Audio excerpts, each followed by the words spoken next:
Just when I thought I was out, they pulled me back in.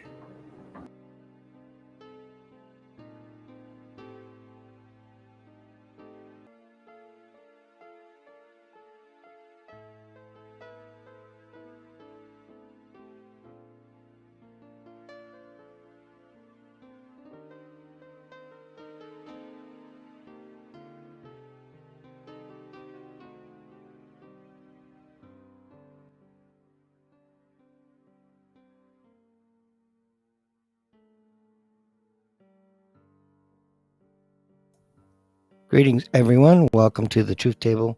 I'm Paul Everton, the host here. This is season 2, episode 13. And 13 is a lucky number, just in case you didn't know. There's 13 moons cycles every year, and there used to be 13 months in a year. We used to have 13th floors in buildings. So why would they demonize a number unless it was important to us? That's why our topic is about angels and demons, because that's what we're dealing with, where they're making good evil and evil good. And my guest, Jim Torma, I've met years ago and we become friends. And he has been on the show before, and he's like myself. He researches and he cares about his fellow man. He had the courage to run like I did for a political office, and he knows as well as I do what that's like. But it's very cutthroat, and you have to understand that all the four parties, like in Ontario, the four parties at the debate are all in cahoots. They're all in it together. They all voted for the DEI in schools. So there's not much difference. You can either have eco-fascism, socialism, communism, or Marxism. All bad, and that's what they represent. And the media is complicit and the polls, by not including the actual parties that can free us, like a Libertarian Party, the New Blue Party, the People's Party. There are lots of parties that are actually making sense, that could restore our country, restore our people, restore our sanity, restore our food, our water. All these things matter to us, and that's why we're here. We're here because we are in a spiritual war. And like Ephesians 6:12 says, for we do not wrestle against flesh and blood, but against principalities, against powers, against the rulers of the darkness of this age, against spiritual hosts of wickedness in heavenly places. And that's where we are. That's what we're dealing with. But we're not going to just kowtow. We're not going to be silent, because our silence is complicity, and we're not complicit. And we may be shut down for our truth, but we're not going to stop until they shut us down, because truth is way more important, because your life matters to us. Please welcome Jim Torma. Thank you for coming to the show today. Thank you very much, Paul. Appreciate that. Fantastic opening. By the way, the 13th, I'm so glad that you brought up the number 13. It's like, there's so much. And again, I'm going to use the term kabuki theater that exists in our world. And really, it's about deceit, deceiving us from the get go, and always deceiving us, and hiding the number 13 and making it demonized.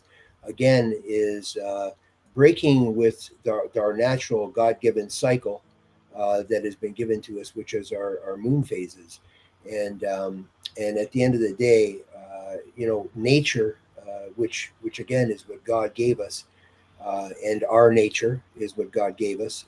That's free, and here we are in a time when our nature is looking to be mechanized, machinated, changed. Our biology. They want us to interface with the digitized world. So they really want to interface the human to the machine, both physically and psychologically. And the level of deceit that is happening right now in this world of ours It's sad because, as yourself, I care, and I do care about my fellow man and my fellow human being, and I've always cared. And really, it was rooted into me when I was a young boy, and my father, who was a Hungarian freedom fighter, uh, you know, instilled in me the importance of having critical thinking and to question everything. And I think that was one of the most important things that he gave me, was to instill the fight, instill the questioning, which again then takes you to research and study, and focusing on what's really going on, and not just listening to the media sending out its signal, and not just listening to everybody and anybody either. I think it's important for people to listen and then to do their own research. And because at the end of the day, when you do your own research and you do your own fact finding, you're going to find those facts yourself, and they're going to be rooted in who you are and what you represent at the end of the day. And I think that's the most important aspect of where we're going and what's happening in our world today, is that people are taking sound bites and they're living from sound bites. And unfortunately, the sound bites are deceptive. Yeah. And that's the big thing, at the end of the day. So I do want to give a shout out to my father, who passed away in 1990, November 27th. May he rest in peace. And when he returns, I'm sure he's going to return as a freedom fighter, and he'll continue his good work that he did up until November 27th, 1990. And I just want to state that my father was 40 years um, old when he had me. So it was his second family. And he escaped communism and came to this country because he thought this country was free. And here we are today in a very communist society here in this country. The very thing that my dad was fleeing, and of course he Yeah. was targeted for death, is now entrenching itself in this country. So I'll basically I sent a list of things that I think maybe we can talk about, we can touch on Yeah. for now, Yep. and then go from there. So I Yeah. just did want to give a shout out to my dad. Yeah, absolutely. Yeah, my dad also passed, but he was a missionary until the end, and he quit nursing because they started forcing them to get injected with experimental injections, which is really insanity. Because what if they all died? We lose all our doctors and nurses. Yeah, That was a risk they were willing to take for profit. That's not how mankind works. If you have a good product, you will prosper. If it's healthy and good and strong, like a car that lasts long, you know, then you will prosper. Unfortunately, we've over the decades allowed greed to pollute everything: food, water, products, everything. They want you to go in and reservice and replace parts on endlessly. But really, it's a form of stealing the wealth of the people. We should be wealthy. We should have yeah, no poverty. We should be able to afford a home and feed our four kids on one income. That is where we should be, but that wasn't allowed because of greed. So look at the real estate. Carney wants to build millions of houses, or not millions, but whatever the number is. He wants to build houses, but they're not for Canadians. They're going to be for the immigrants. You know, they're going to facilitate their crime. That's all it is. It just sounds good on the surface, but I mean, look at the real estate collapse, how expensive it is. And this was one of our topics, and another example of evil in progress. yeah. That we're not gonna, Yeah, absolutely. There's no question. I mean, so I'll just touch on little things. So when we're looking at the real estate market was artificially inflated. yeah, The artificial inflation started back in the 80s. The Chinese came in, bought up a lot of property. And regardless of what you're hearing, that the government did an investigation, and no, they're not. That's not true. A lot of Chinese bought up Vancouver. A lot of Chinese came in and bought up a ton of land and real estate in Toronto. Now, I don't have anything against Chinese people. I want to be really clear here. Okay, what's happened is that our system of government and our economics have laid the groundwork and the seeds to rape this country dry of everything that it has. And so the real estate market was artificially inflated. It was artificially inflated because real estate agents did bidding wars where they scammed the public by having shills inside these bidding war rooms, and those people would outbid everybody, and then they would go back and tell people that this person won. The following day, the person that not the person that actually won in the room, the person that was the next highest bidder got the house because they outbid everybody, and the person that actually got it in the room was somebody that was a plant. So that was to drive the bidding as high as possible, and then the next person down the list would be the one that would get that house. So what it did was it created an artificial frenzy for property, and because interest rates were very low at the time when these biddings were taking place, people calculated that based on how low the interest rates were, they'd be able to buy a piece of property and they'd be able to afford it, even though the property was 20, 30, 40% more than what it was really worth. So this was a ratcheted up system, and it started in the 80s. In the 90s, okay, and I remember this very clearly because I knew real estate agents that were part of this system.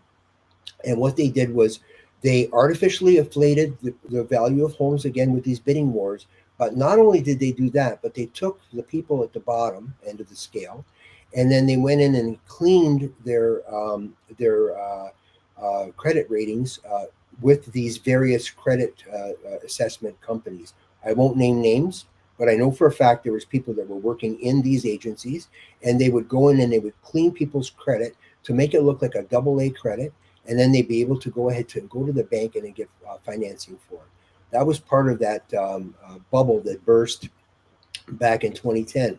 Everybody was part of it. Everybody, and this is about greed, okay? And the average person is expected to live by the rules, but the average person lives by the rules, and everybody else, including government, doesn't live by those very rules that are placed on the average person. The average person is the person who's paying the taxes to fund the government. The corporations are getting away with all kinds of tax breaks, so they're not paying the taxes that the average person pays.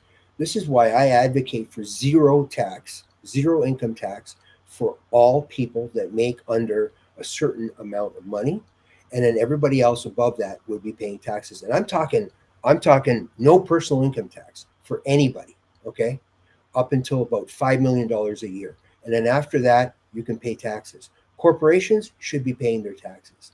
And that's where the government should be drawing its money for funding itself.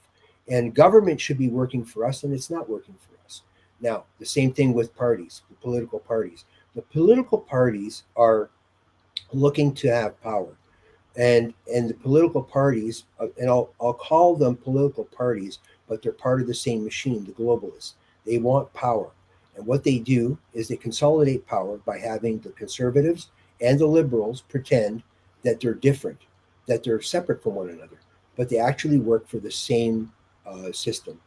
And that's what they're doing. So they're conning people into go and vote conservative or go and vote liberal. That's why I honest to God, I hate hearing politicians talking about how that they're the real conservatives. I think that whole thing about the left and the right and conservative and liberal is part of the globalist system to keep us looking over here. Okay, like look over here, look over there, but not look at the real thing, which is that the governments, whether it's the left or the right, whether it's Harper, who basically sold our country, or whether it's Justin Trudeau, who took over after Harper, and Harper's the one that signed us on to Agenda 2030, whether it's Carney, who was hired by Harper. I mean, when you start connecting the dots and you start realizing that these people are playing us, they're playing all of the public. Yeah. And I'm hoping that the public will wake up and smell the coffee, that there's no difference between the red and the blue other than the color. Okay, that's the only difference, but it's part of the same system, the same machination. And unfortunately, there's a lot of other parties that are supposedly, the parties that are the splinters or broken away or whatever, and they're playing in the same game. They're pushing the same game. Like, and again, I won't name names, but when the leader of a party, a splinter party, buys vaccine stock, okay, and knowing that his partner is in government and has the ability to vote or not vote on the vaccines being pushed, I mean, that's the height of evil in my. So it's the devil cloaked in the angel's suit. Okay, that's how I view that, and I view that as abhorrent. And so, Yeah. and again, I didn't name names. I'm not going to name names. People can do their Greed. own. It's all greed, Yep. and it's all playing people. They know that people want to be free. So what happens? All of the people that don't want you to be free join the freedom movement, and then they splinter the freedom movement. Like, I'm looking at social influencers right now, and all they're doing, with the exception of a couple, John Paul Berg is one of the true exceptions, who is not working at splintering people apart.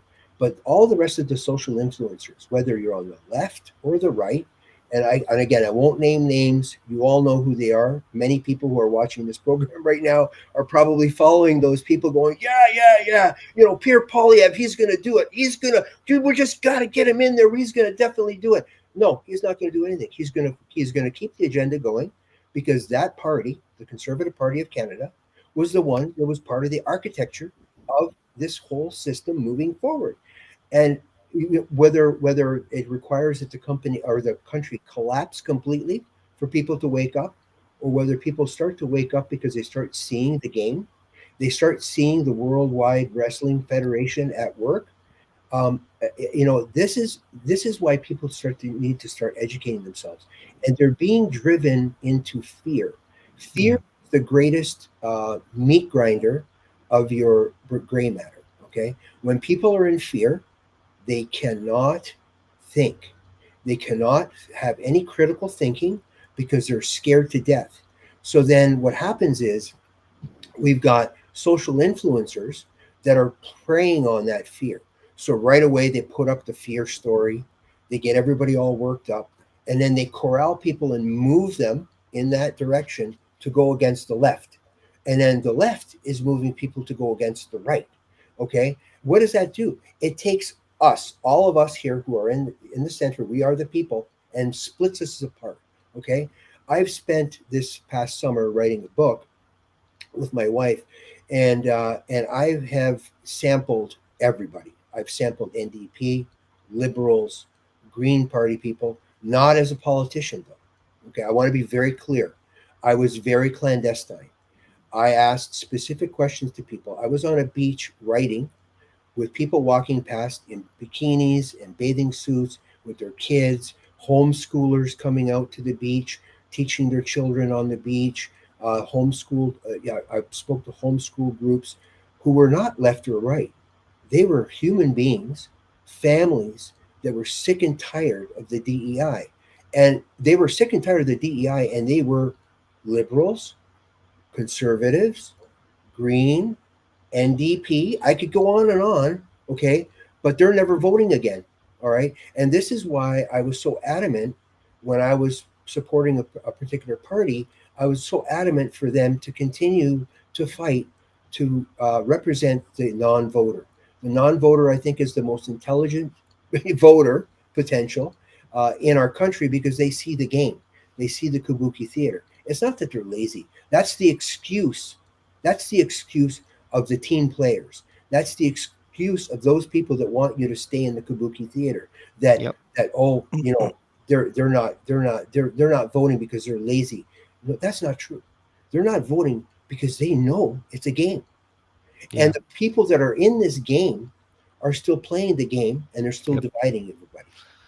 Yeah, and none of them, no matter who's in power, will actually enhance our freedom, enhance our rights. None of these parties will do that. No. I think we're going to have to do a couple of shows because there's so much that we care about and could cover. But we'll see if we can get through something. Some things today. Um, See, and that's just one element of what's happening to us. The real estate. That's one thing. How they separated the family. They wanted to separate the family. Now they remove parental rights. So anyway, I do want to say hello to friends. I love you guys so much. White Wolf, BC, Cleo, love you. She's here all the time. She's a great follower. I love that. And Brenda too from Sagin. I don't know how to pronounce that. Saginga. I know Welcome, Cleo. Brenda. Hi, Cleo.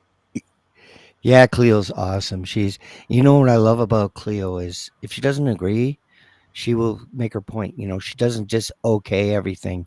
And I respect that so much. Like Salgave, another frequent guest, if he doesn't agree, he will say it. And there's nothing more honest than that.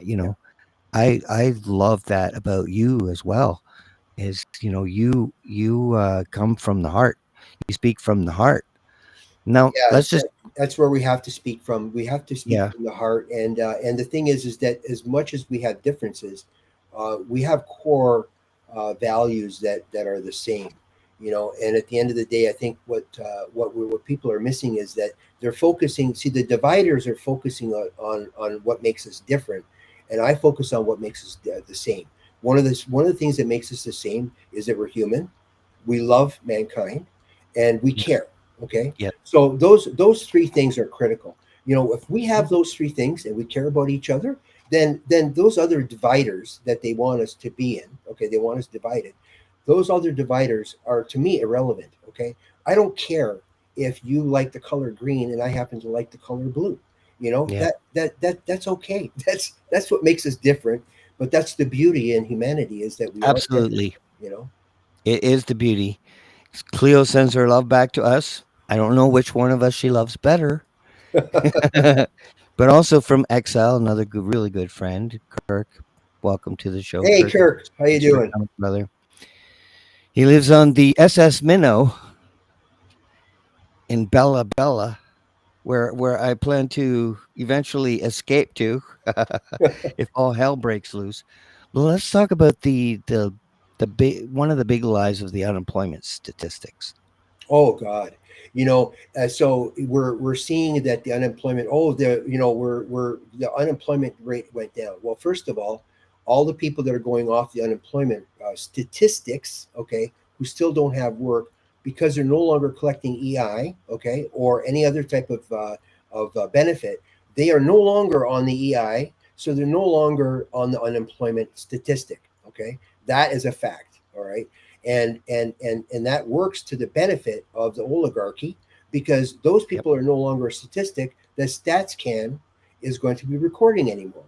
Those people are now disappeared. They don't exist. Okay, so they don't exist in the statistics, and they don't exist at all.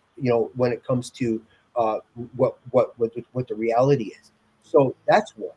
Now the other one is that we're talking part-time jobs. So this is Christmas time, that every single Christmas from October until just after December, people are working in the machine that is looking to make its biggest profit through Christmas or the holiday season.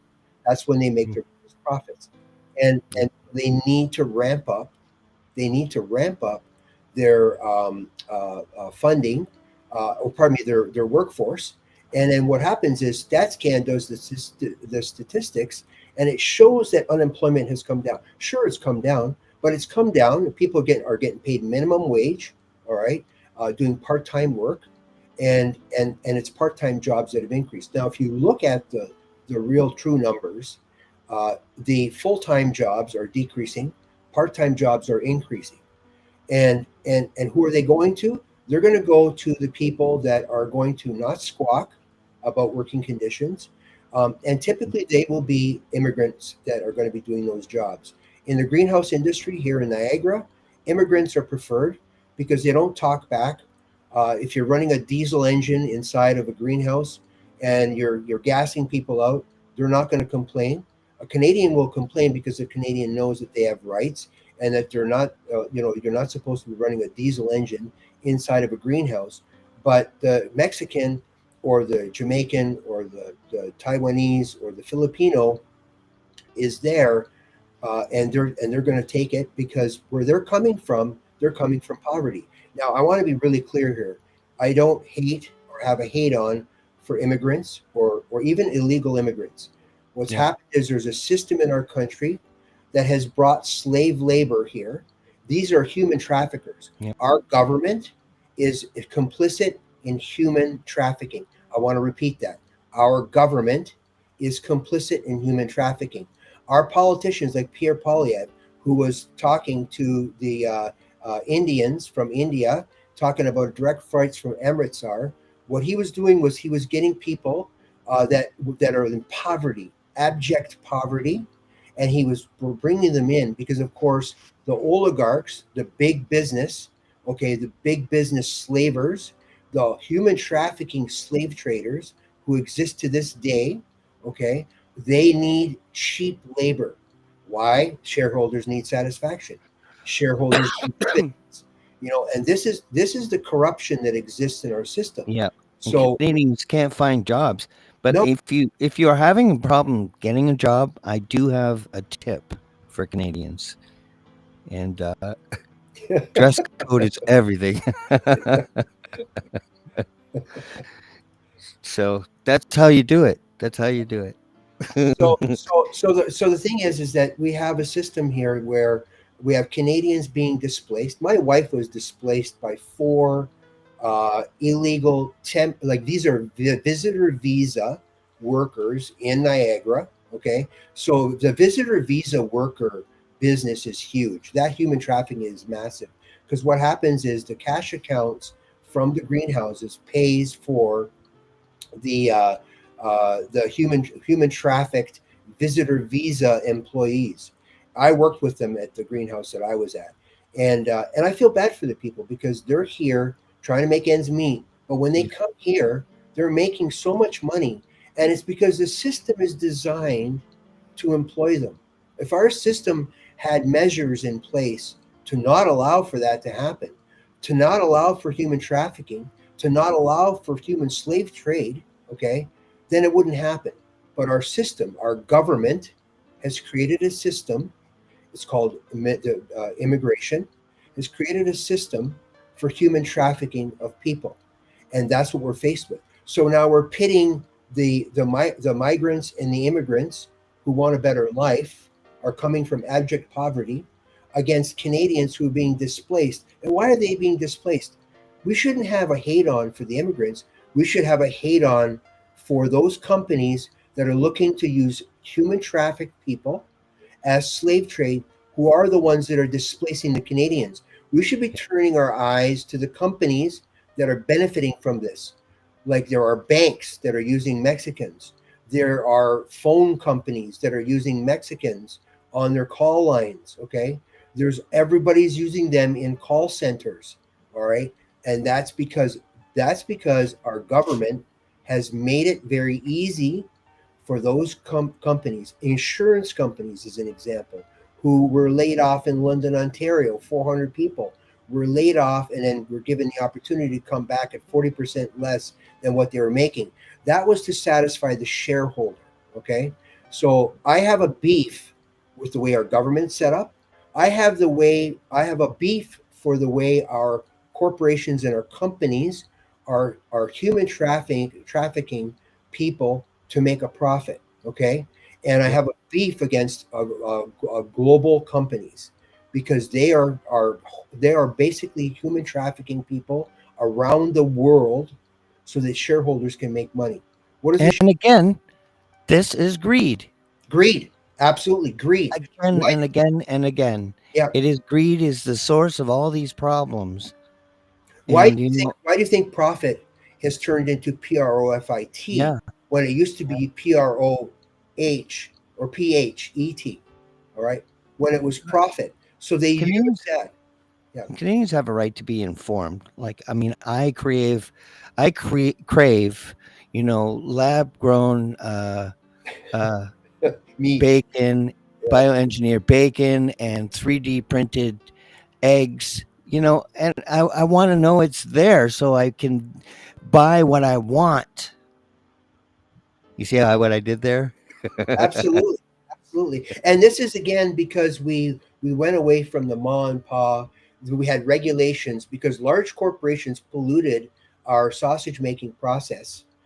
They polluted it. They were the ones that made people sick because they were trying to take over all of the sausage making business. It used to be the butcher used to be on farm, or the butcher was centrally located amongst a number of livestock farms, and then he would take the best meat from those various farms, bring them and butcher them at the butcher shop, and then we'd be sold meat at the butcher shop. But because of regulations, again, the government working for large conglomerates, global entities, this is why we have to understand our government works for the globalists. Our Yes. current regulation system is all designed by and for the globalists and the global corporations. We have to break the back of the global corporations. How do we do that? We buy local. We raise our own stuff. Yep. That's how we do it. We break the back of the system by feeding ourselves and not Yep. expecting the system to feed us. Okay. Yep. This is where it comes down to is buy local, grow vegetables in your own backyard, can your own vegetables, take some courses on how you can your own stuff. Take courses on how you can ferment your own cabbage as an example. You know, Yeah. we've lost touch with our humanity. We've lost touch with the essence of what God gave us and of what God created for us. We've Yep. lost touch of all that because we've mechanized everything. Most kids don't even know what a chicken is, what it looks like Mm. when it has feathers on. You know, I But mean, I'll be honest. I mean, I do prefer the 3D printed chicken and Campbell's soup. I mean, it's delicious. sure is. Yeah, yeah, yeah. But I mean, what do you think we would have to do to become government sponsored influencers? What would we have to change? For us to be government sponsored influencers, we would have to rip out our souls. That's what we would have to do. We would have to sell ourselves, and we'd have to basically give what we believe up and adopt the thinking that they want us to espouse and what they want us to spread around. And yeah, localism, nationalism, absolutely. There's no question. Yep. That's exactly. And the problem is that if you look at, I posted recently. Actually, I've been posting it on and on. Harper, who is a darling of the World Economic Forum, and Oh yes. Klaus Schwab, he was talking about sovereignty, and he was talking about a modified type of sovereignty, where the global good was more important than the sovereignty of a nation. Okay, and if you go back to Harper's speech, and of course the rabid conservatives will say that he didn't say that. No, he did say that. He talked about how globalism and the global good was more important, and it's usurped our country's sovereignty. That's the first. Those are the slippery slopes to globalism. Now, the slippery slopes to globalism began when we were a colony, and we are still a colony. You see, the monarchists and the monarchy still rule over us. The Bank of the City of London, and the monarchy, the king, is still our our king.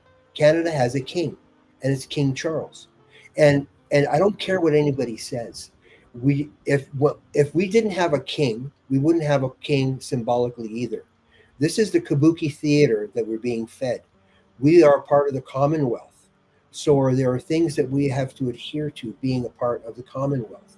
We're also part of the global compact that we've signed on to because our king and the monarchy have focused to ensure that we stayed inside of our box. Okay. And that's really what we're faced with here. Canada is not a sovereign nation, and again, God bless all the fantastic lawyers. A shout out to Bruce Party. I love the guy. I think he's great. Ultimately, though, Canada is not a sovereign country, and the reality is that at the end of the day, this country is totally a subject of the globalists, and that's what we are faced with, and that's why it's so important for us to break free of that ism. Okay, I've noticed in here people are talking about isms. Ism, made in Canada. We used to have made Canada. You know, Webasto used to be the most incredible textile manufacturing company in the world. Okay, we had the best thread counts. We had the best cotton making facilities in the world. Okay, and we that got sold. That got shipped offshore. Everything got shipped offshore. Why? To satisfy the global corporations, the corporatocracy. Our governments satisfy the corporatocracy. All right. This has to stop. You know, I hear as an example politicians talking about how, well, we got to rein in government. We've got to raise taxes to pay for all the mistakes government made. Oh my God. I mean, this is insanity. I don't want to hear another politician talk about how we've got to, tighten our belt. What has to happen is we got to cut the head off the serpent. Okay. And that is, we've got the government needs to be completely reined in. We need to eliminate immediately personal income tax in this country, 100%. Eliminate personal income tax. Let people do what they want with their money. And you know what? If it takes for people to pave their own roads in their community, then let's get back to that, okay? Because I'm sorry, but the amount of waste, waste and fraud that is going on, and then we're sending billions of tax dollars abroad for DEI programs, for programs we don't approve of. Yeah, exactly. I never approved any of those programs at all. Why are we actually getting involved in other countries' business? We should be involved. All of our money should be going into Canada. Okay. Let's be a model for the rest of the world as to how we can grow our country and how we can actually create our own businesses. We actually did used to have our own manufacturing at one point, and that's what we need to get back to. We need to manufacture stuff for Canadians. Okay, so we're 40 million people or 35 million people. Actually, we're probably 32 million people with 8 million people that shouldn't be here. But let's say that we're 40 million people, okay? Let's work out an economy that satisfies and manufactures for 40 million people. And the companies that will survive will be the ones that supply the goods and services for our country and for its people, okay? The reality is that it is unbelievable how we have so much waste on so many levels. And then the white collar criminals get away with a slap on the hand, okay? And a kiss goodbye, or they're too big to fail, okay? Like, I mean, my God, we got banks that are freezing people's bank accounts. This is, people earn that money. The government should not have the right to freeze anybody's account.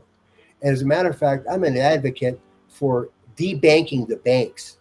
We should debank ourselves from banks. That's what we should be doing. There used to be at a time when local bank would be in the locale, and they would gather everybody's money and it would be in their vault. Then it was to satisfy those people. Why don't we debank ourselves from banks? Why don't we do that? Why don't we get back to what we should be doing, which is satisfying our local economies, satisfying our local neighborhoods. What I'm talking about seems radical, but it actually is from the old days. We're talking about recycling. When I was growing up, our milk came in glass bottles. Yep. Our pop came, or soda came in glass bottles. Glass, yep. What did we do? We recycled it. We learned how to recycle because before the word recycle even was chic, okay? Like, that's what we used to do when we were kids. When I was growing up, I'd take the pop bottles back to the corner store and I'd buy licorice, or I'd save the money and I'd buy an inner tube for my bicycle, Now we have microplastics everywhere. Exactly. And for what? So I think it was an act of war, just another thing that they used, and And it was a marketing the war. climate thing makes me the most angry. So The don't climate forget, though, alarms. packaging was a marketing war. Okay, Yep. it was to brainwash you. It was to put stuff onto packages that was bigger. So you got this little bottle of something. Okay, you got a little tiny bottle like this, and your package is this big. Okay, and it's to sell the package. It was for marketing. It was for brainwashing. It was to use color and marketing to sell stuff and package it. All right, and and Mhm. and we don't need that packaging. We to this day don't need that kind of packaging, but it's all about marketing because marketing needed to validate itself and marketing needed a reason to survive and to exist. And so the brainwashing on the packages ended up being on those packages. Instead of getting a box of something where it was tightly packaged, we now have these huge boxes or huge, plastic, contained, and it's a small item inside, and it's a massive amount of waste, and then we have Mhm. microplastics. I'm sorry for interrupting you, but I wanted to bring Mm. there that this is a multi-layered way for different forms of business to create existence for itself, and our packaging that we have to throw out was there to satisfy the corruption of business and to satisfy the shareholders. Okay, I have a huge beef about shareholdings in companies because all they do is they hold shares, but they're of no value. What they are is a bane of the existence of the average person because we have to pay extra to satisfy the shareholder who does nothing but buys and sells shares on the casino called the stock market. And then every time the casino collapses and money is lost, who pays for it? It's not the banks. The banks got bailed out by the Canadian citizen. Okay, the corporations got bailed out by the Canadian citizen. Okay, GM, the big banks all got bailed out during the big crash by the citizens of this world. So we ended up paying for all of that crash and Yep. all that waste and all that fraudulent activity that they created to pocket themselves. Now, what Yep. happened to those guys? They're multi-billionaires. Okay, they ended up being multi-billionaires, and we're living on under the tyranny of 45 to 55% tax overall. We're not only paying tax on our income, but we're paying tax on the goods that we're buying, and then double tax on our gas. Then there's the carbon tax. Tax upon tax upon tax upon tax, and we're getting no value for it. Sorry about that. Go ahead. No, no, it's okay. Like I said, I think we're gonna have to do a couple of shows, but that's okay because this is important. This isn't just our perspective. I mean, this is evidence. And one that really bothers me is their final stage of this theft of our wealth is the climate alarmism, which has Yeah. been going on for decades, but now they're really pushing it. But when the CO2 drops to 150 parts per minute, parts per Billion. million, parts per million, plants will die. Yeah. Yeah. And then animals will die, and then we will die. And and right Well, look. now, they've monitored it, and it's dropping. Yeah. Yeah. So they are killing us. Well, look at In, look at for an example, Smith. I call her Agent Smith, Danielle Smith of oh Alberta. yeah, She just cut a deal with Carney, okay, about doing a pipeline to the west coast. Meanwhile, BC has veto power. Okay, so it'll never happen unless somebody gets greased.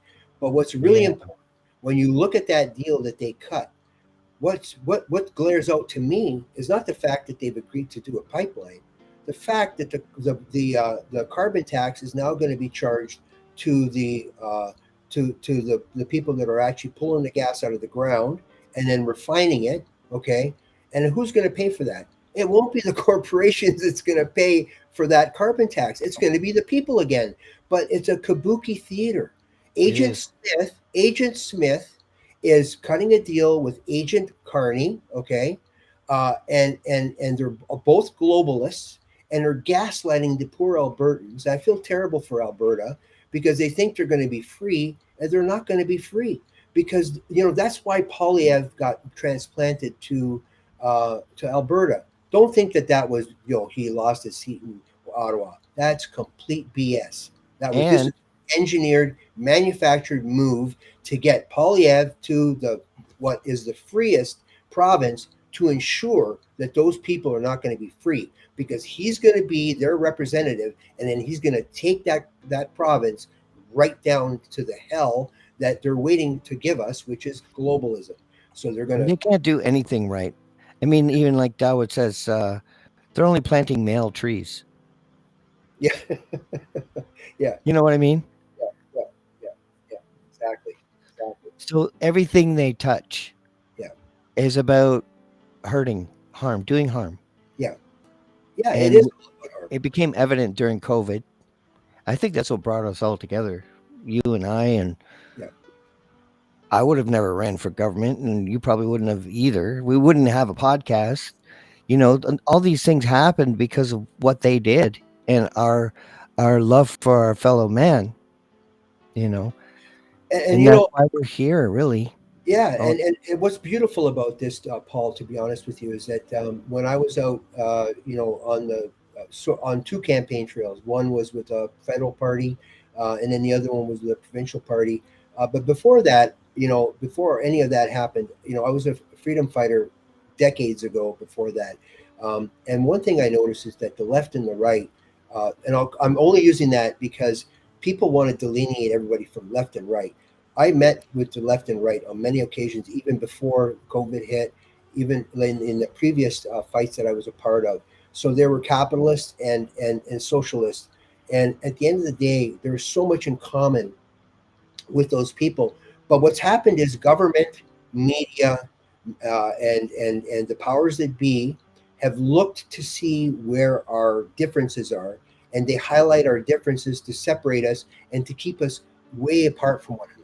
That's the focus that they're doing. So everything that you're seeing online, on X, on wherever it is, Facebook, it's all about division. Everything is about division. Everything is about fear. We have to come together, and we have to be strong, and we have to stop the fear, and we have to recognize that a liberal is not going to want to transgender their child. It's contrary to what people want to believe, that that's what they do. No, they don't. they Majority want of you to do it. Yeah, no, I'm telling you the truth. We're fed the extremes, right? So when you Yep. see a liberal that's transitioning their child, that's the extreme.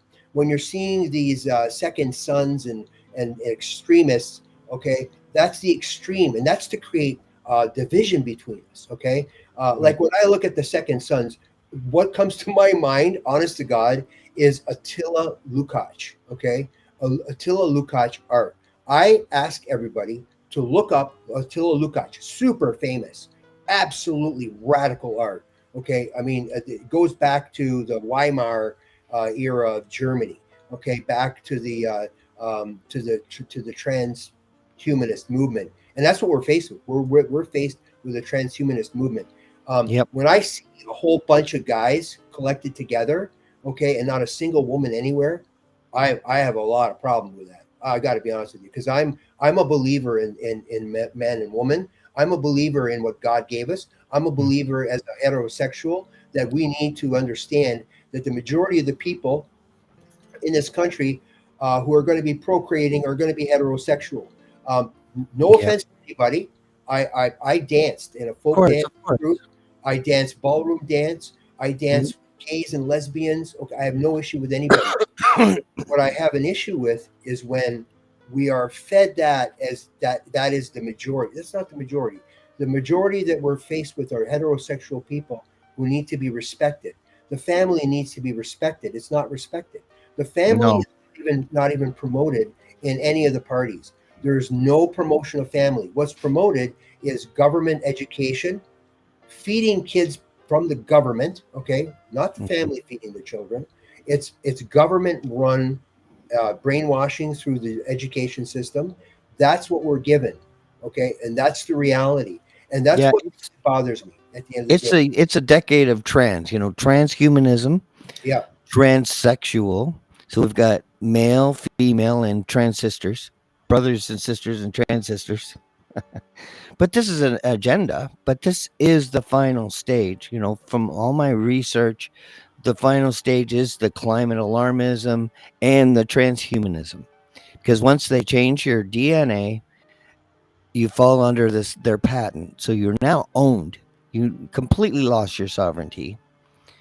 And the wars, the common cold, everything has been amped up, and it's all fake. We're not at war with anyone. You know, we're not afraid of God and climate change because God's really in charge of everything, and you're supposed to fear God, but don't fear the climate. I mean, we wouldn't be alive without it. God has been very gracious with supplying us air. He doesn't need help, and that's what they want to do. They want to modify our corn and modify our food and 3D print our chicken, and they're just insane.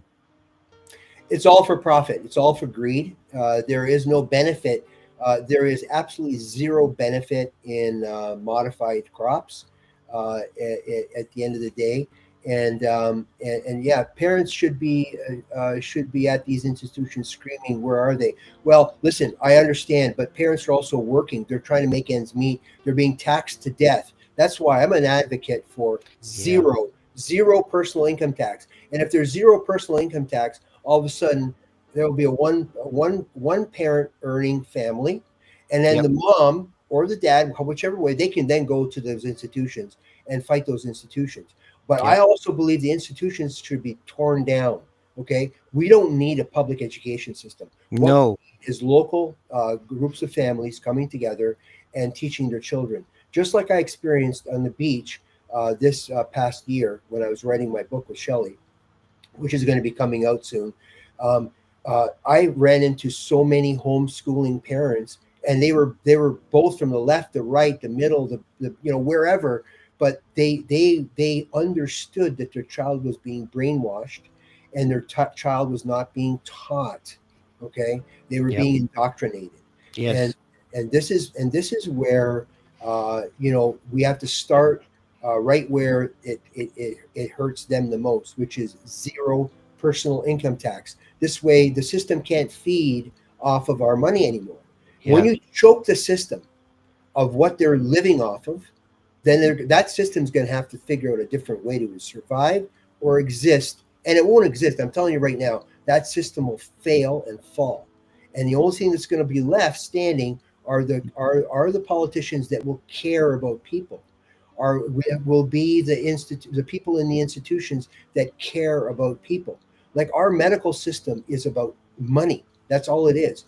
I don't care when people say that, well, we have a public system. That public system is making hordes of money through the big pharma that's making a killing off of selling pharmaceuticals that are pennies on the dollar, like pennies, Yes. to give you a pill that you're paying $30, $40, $50, $100 Yep. for procedures that are pennies to do, and you're paying thousands of dollars for it. Yep. They're not allowing cures. They're No, dealing with symptoms instead yeah, of fixing the problem. They absolutely. would rather, and it's a perpetual, but again, greed. How can that be allowed? Like over 50% of our Ontario budget is for administration. That just shows you it's just absolutely insane. I don't want free healthcare. I would rather die than pay into a system that's so ugly. We Yeah, have natural cures, natural remedies, balance the body, like if someone goes to prison, we should detox, demetal, get the metals out of their body because it's probably affecting their brain. There's so many things we could do better. Education especially yeah, is so important. I want kids to graduate with apprenticeships and yes. be able to be carpenters. We just need the first 6 years to find out who they are, what they're good at. That's all the role the teacher should have, is discovering the children, finding out what they're good at, and then applying it and letting them grow at their own speed. If they do 10 grades in 1 year, just let them rip, let them go. let them use the capacity God gave them. If they can learn fast, then let them go fast. You know. Absolutely.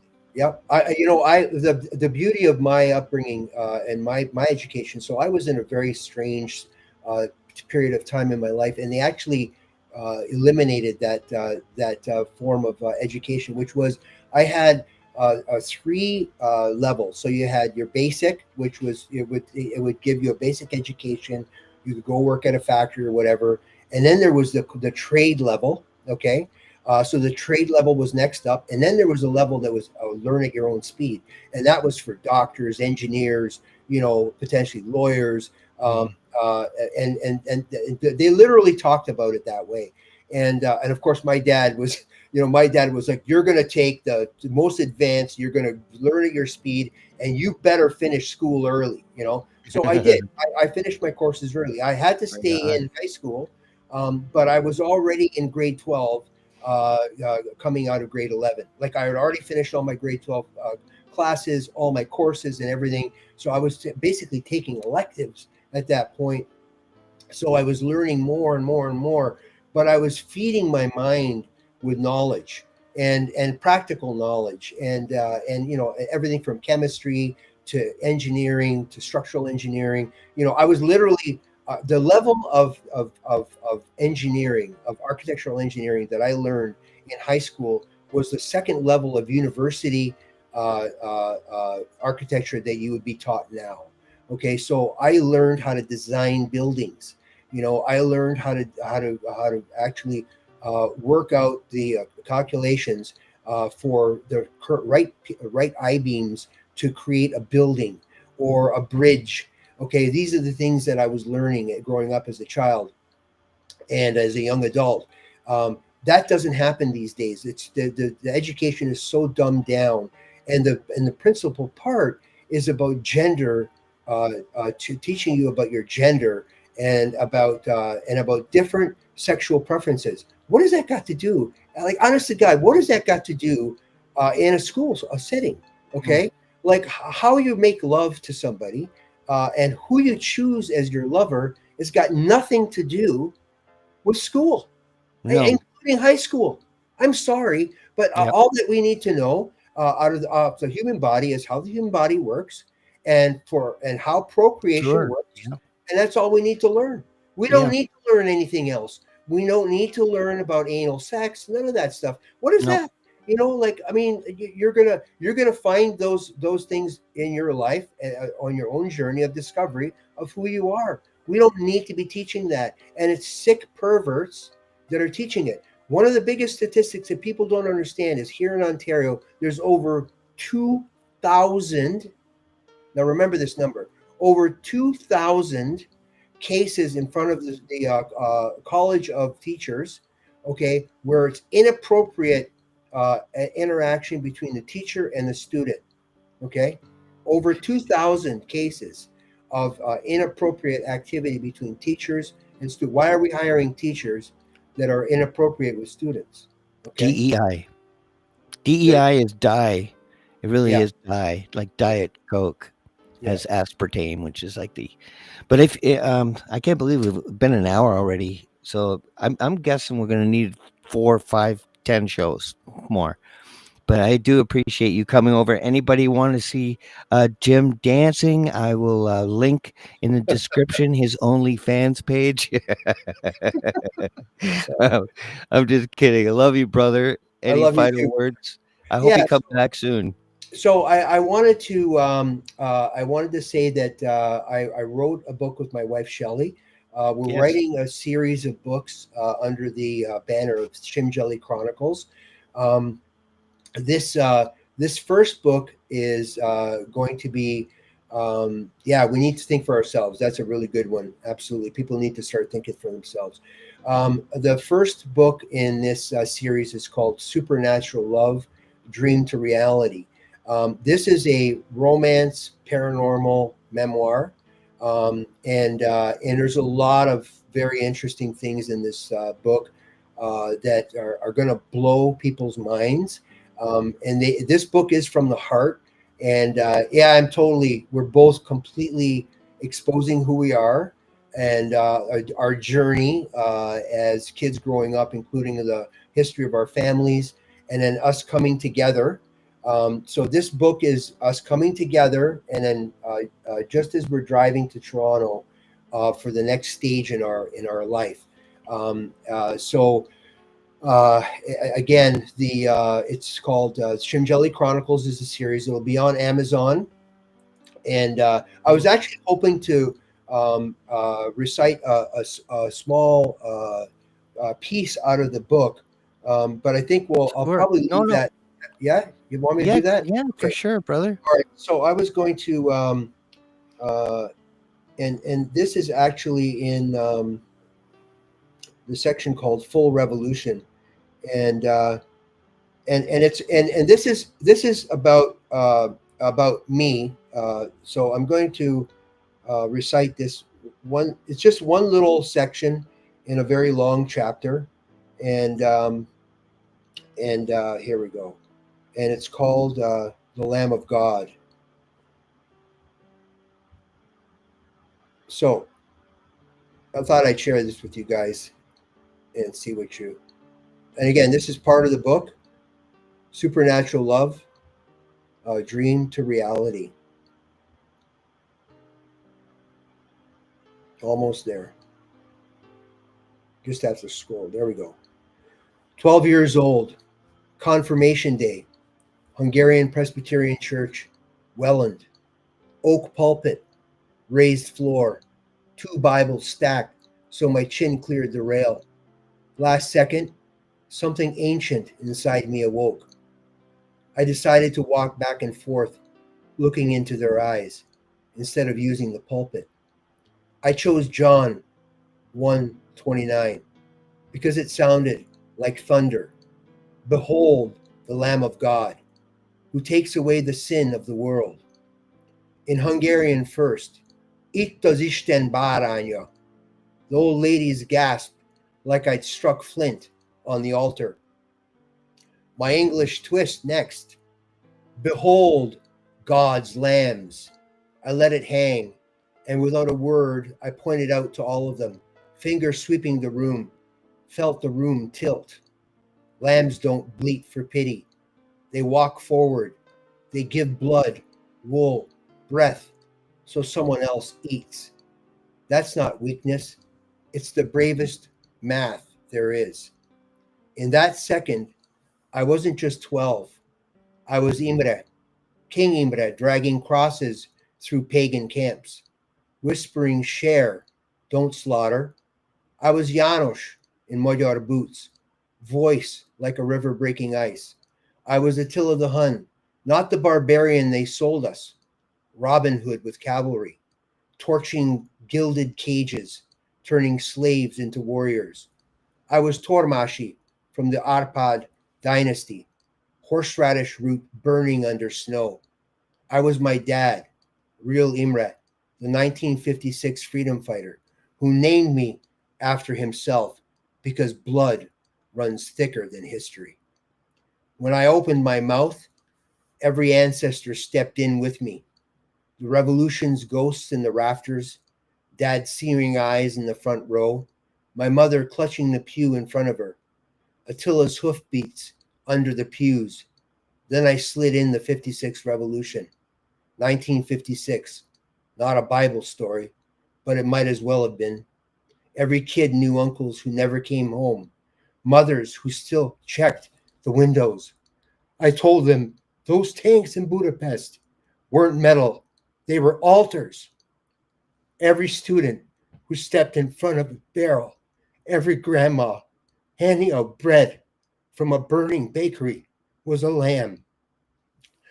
Not sinless, none of us are, but in that second, they forgot to save themselves. They became pure. Their blood on the cobblestones washed 15 years of guilt off the backs of everyone here that morning. The minister's eyes went wide, half terror, half awe, like I just quoted God back at him. Paul Fay, minister's ghostwriter, ever the wordsmith, started crying halfway. By the end, he was on his feet, weeping, handkerchief shaking. Then the roar hit, not polite claps. People shot up like soldiers on recall, standing ovation that rattled the stained glass.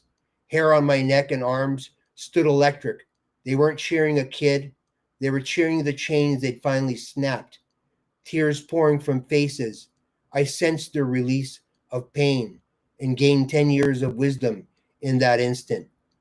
Guilt dropped from their shoulders like wet coats. 15 years gone in 16 minutes. I stepped down, knees wobbling, but I knew the lamb didn't just for abstract sin.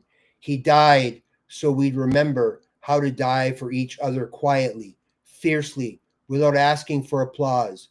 And the nave that morning, every heart in it letting the lamb in, every name in me letting me out. I felt like I freed 200 souls. And the church, it wasn't wood and stone, it was a slaughterhouse turned sanctuary. Beautiful, brother. Yes. On that note, I think that we need to One sacrifice. thing about you is you're not shallow. And that's, I think that's, what I love about you and even all the people in the comments. I've met the most beautiful people in the last 5 years. And, I hope that we make it through this. I hope we're able to save our country and our people. And I hope you will come back. I will. And the beauty of COVID, if I could say this right now, the beauty of COVID is that all those beautiful souls came together, and those beautiful souls are still alive, and those beautiful souls resonate, and they're going to continue saying the words that are so important for all of us to cherish and to share and to continue to share. It's one thing to be on social media, but in the real world, continue sharing your feelings, your heart, and who you are. That's what's the most important. And if we continue to do that, we will win. Thank you, Jim. I love you, brother. Love you. And thank you all for joining us. It was an amazing show, and I always look forward to my shows because my guests really touch me, and I'm compelled by their story, or by their intelligence, and just by their love of their fellow man.